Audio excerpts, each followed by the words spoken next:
the very last moment, all the plans of the Danish royal family were dramatically changed. What was supposed to be a routine summer holiday turned into a real royal intrigue. Crown Prince Christian was suddenly removed from his regency duties. An 85-year-old former Queen Margrethe urgently stepped in to take the reins of power. What happened behind the scenes at the Danish court, and why are the three royal sisters rushing to gather at Gråsten Castle right now, just as the monarchy is going through such transformations? Today, we'll uncover all the secrets behind this summer's royal reshuffle in one of Europe's most fascinating royal families. 85-year-old Queen Margrethe II, who passed the crown to her son Frederick in January of last year, is now preparing for her annual summer reunion with her sisters at Gråsten Castle in southern Jutland. This is a place where time seems to stand still, and royal figures allow themselves the luxury of simply being a family. The tradition of summer gatherings at Gråsten has lasted for decades. Every year, Queen Margrethe, Princess Benedikte, and Queen Anne-Marie of Greece come together in this picturesque corner of Denmark to enjoy the summer, the blooming gardens, and, most importantly, each other's company. King Frederick has often remarked with fondness how his mother and aunts seem to return to their childhood selves when they find themselves within the walls of the castle. This year, the circumstances are especially favourable for the sisters' get-together. Princess Benedikte has just finished taking part in the traditional Marksman's Festival in Böllberg, Germany, where she hosted guests alongside her son, Prince Gustav, and his wife, Princess Carina. This festival is more than just a social event. It's a deeply rooted family tradition that Princess Benedikte has honoured since her marriage to Prince Richard in the year 1968. Imagine that, over half a century of loyalty to a single tradition. Queen Anne-Marie is also now free from family obligations after celebrating the 60th birthday of her eldest daughter, Princess Alexia.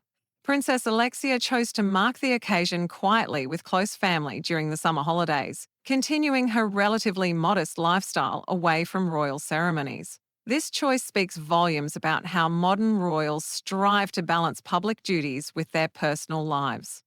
But the most intriguing event of this summer is the unexpected shift in the regency system. Initially, Crown Prince Christian was meant to serve as regent during King Frederick's absence while the monarch was spotted among the spectators at Wimbledon. However, at the last minute, there was a royal change of course.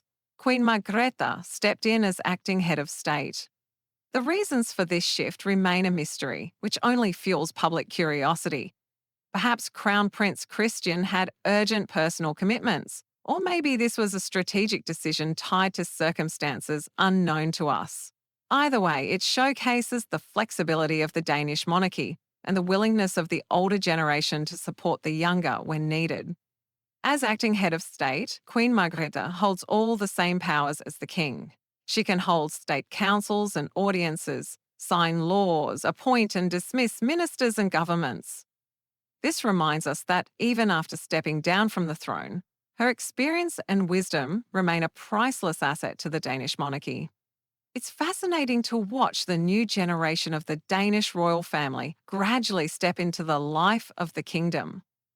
14-year-old Constantin, grandson of Princess Benedikte and son of Princess Natalie, is already learning Danish and seriously considering continuing his education in Denmark after graduating from school in Germany in the year 2029. His cousins Count Richard and Countess Ingrid have already paved the way, both studying at the Copenhagen Business School and living in the Danish capital. This trend highlights how dynastic ties remain strong despite geographical distances. Princess Alexandra, daughter of Princess Benedikte, has chosen Denmark as her permanent home, settling in Egeskov Castle on the island of Funen with her husband, Count Michael. Princess Natalie frequently travels to Denmark for her work in equestrian dressage.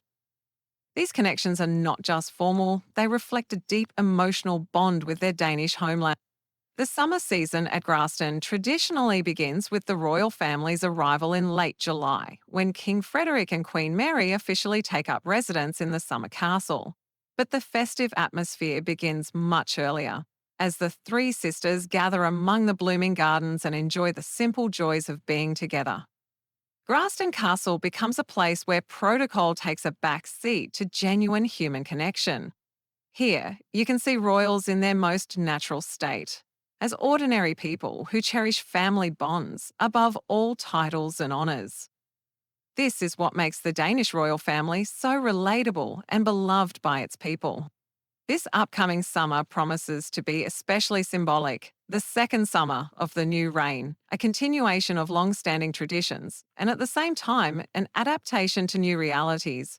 The royal family is showing that change is possible without losing continuity, and that traditions can evolve while keeping their essence intact.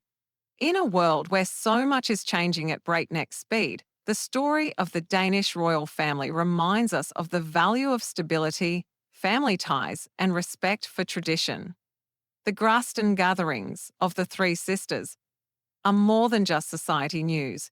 They are a touching testament to the importance of preserving humanity, even at the highest levels of public life.